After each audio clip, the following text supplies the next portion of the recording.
లేకుంటే మత నమ్మకాలని చాలా బలంగా ప్రజల్లోకి నాటడం కోసం ఇప్పుడు వినియోగిస్తున్నటువంటి ఈ సందర్భం మనం చూస్తా ఉన్నాం.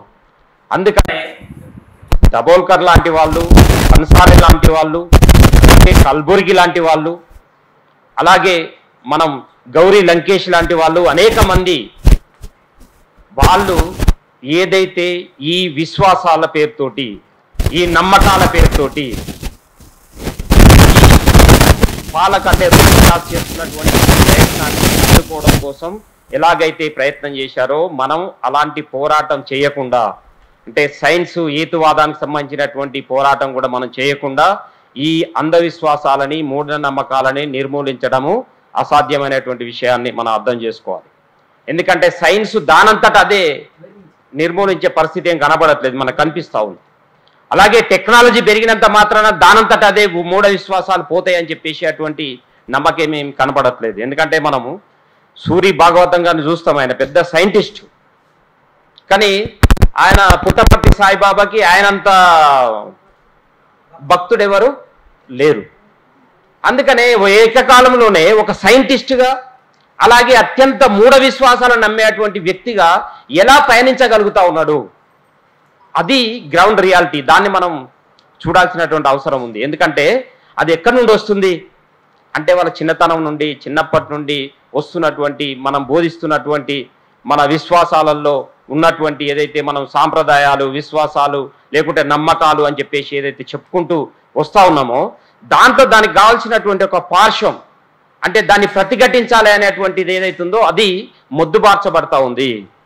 దాని గురించి చర్చ అనేది లేకుండా చేస్తూ ఉంది, దాన్ని యాక్సెప్ట్ చేసేలాగా చేస్తూ ఉంది.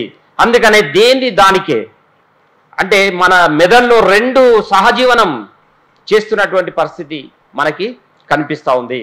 అందుకనే మనం ఈ సైంటిఫిక్ టెంపర్కి సంబంధించినటువంటి, అంటే హేతువాద భావాలని వ్యాపింపజేయడానికి కావాల్సినటువంటి ప్రయత్నం సీరియస్గా రాజకీయ పార్టీలుగా చేయాలి. వామపక్షాలంటే చేస్తుంటాయి సహజంగానే.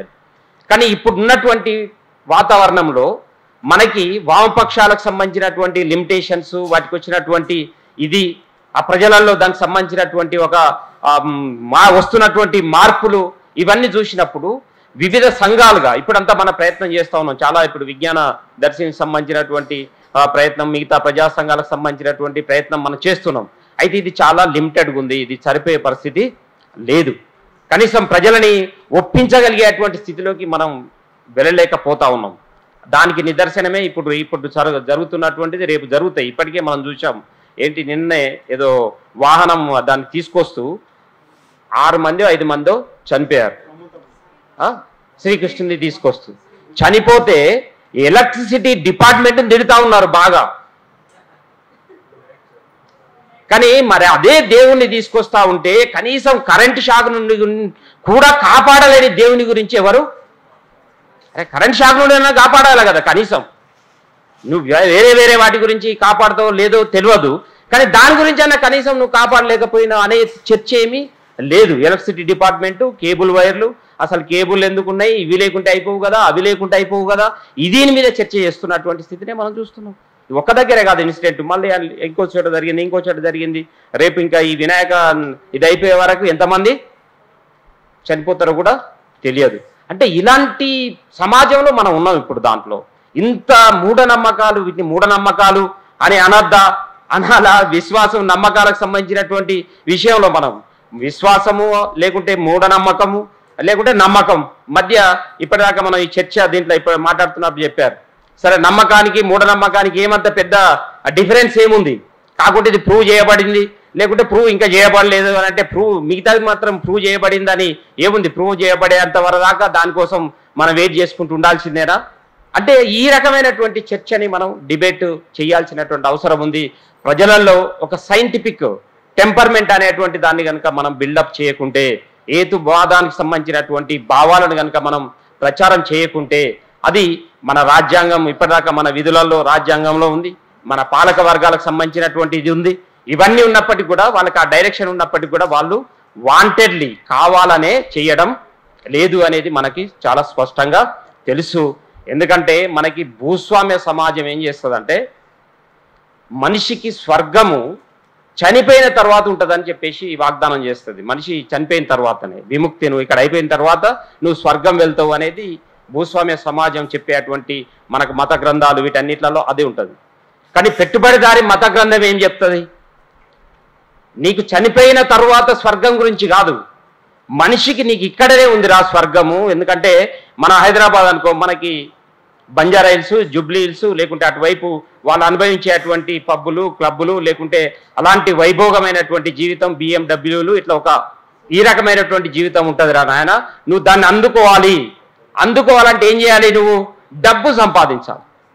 డబ్బు సంపాదించాలంటే మిగతా వాళ్ళకంటే నువ్వు బాగా పరిగెత్తు అంటే వీడు పరిగెట్టలేక, అలసిపోలేక, దాన్ని అందుకోలేక ఏమవుద్దు? నిరాశ, నిస్పృహలకి వీటన్నిటికి గురైపోయి ఇప్పుడు దేవుణ్ణి ఆశ్రయించడం, మూఢనమ్మకాలను విశ్వసించడం, దీంతో చాలా విపరీతంగా పెట్టుబడిదారు వ్యవస్థలో పెరుగుతున్నటువంటి స్థితి మనకి కనిపిస్తూ ఉంది. అందుకనే ఇప్పుడున్నటువంటి వ్యవస్థని కూడా మనం ప్రత్యేకించి మనం స్టడీ చేయాల్సినటువంటి అవసరం ఉంటుంది. దాంట్లో ఉండేటువంటి ఏదైతే ఈ పెట్టుబడిదారి వ్యవస్థ తీసుకొస్తున్నటువంటి ఈ టెక్నాలజీను, అలాగే మూఢ విశ్వాసాలని ఏకకాలంలో నడుపుతున్నది, ఎందుకు నడుపుతున్నది అనేటువంటి దాన్ని కూడా మనం అర్థం చేసుకోవాల్సినటువంటి అవసరం ఉంటుంది.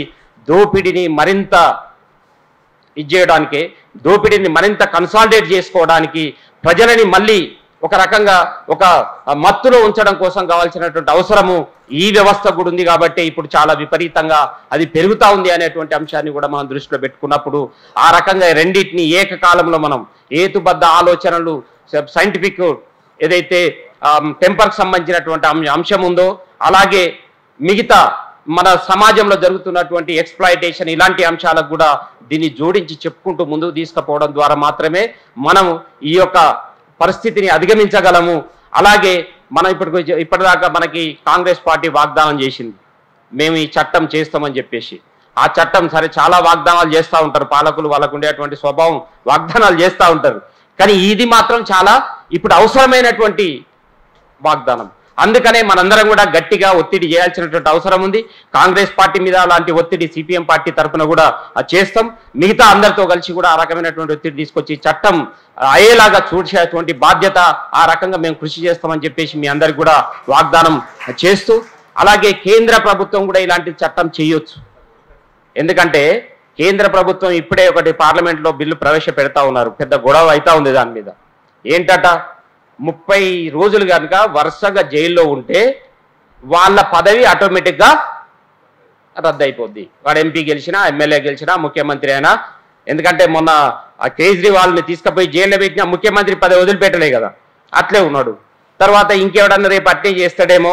ఎవరినైనా ఇప్పుడు మా ఎమ్మెల్యేని కూడా ఇప్పుడు జైల్లో పెట్టేస్తే ఆటోమేటిక్గా వాని పదవి రద్దు అయిపోయేలాగా ఇప్పుడు చట్టం చేస్తూ ఉన్నారు. అంటే అత్యంత దుర్మార్గమైనటువంటి చట్టాలను, ఇప్పుడు అప్రజాస్వామికమైనటువంటి చట్టాలను తీసుకురావడం కోసము కేంద్ర ప్రభుత్వానికి టైం ఉంది. కానీ ఇలాంటి చట్టాలు అంటే ప్రజలకు ఉపయోగపడేటువంటి చట్టాలు చేయడానికి మాత్రం బీజేపీ సిద్ధంగా లేదు. అలాంటి వాటిని చేస్తుందని చెప్పేసి అటువంటి నమ్మకం కూడా లేదు. అయినా కేంద్రంలో వాళ్ళ అధికారంలో ఉన్నారు కాబట్టి వాళ్ళపైన కూడా మనం ఒత్తిడి తీసుకురావడానికి కావాల్సినటువంటి ప్రయత్నం చేయాలి. ఇది దేశవ్యాప్తంగా కూడా ఒక రకమైనటువంటి చట్టం తీసుకురావడం ద్వారానే మొత్తము కట్టడి చేయడానికి కావాల్సినటువంటి ప్రయత్నం చేయొచ్చు అని చెప్పేసి సిపిఎం పార్టీగా మేము భావిస్తూ ఈ అవకాశం ఇచ్చినందుకు మీ అందరికీ కూడా ధన్యవాదాలు తెలియజేస్తూ సెలవు తీసుకుంటాం.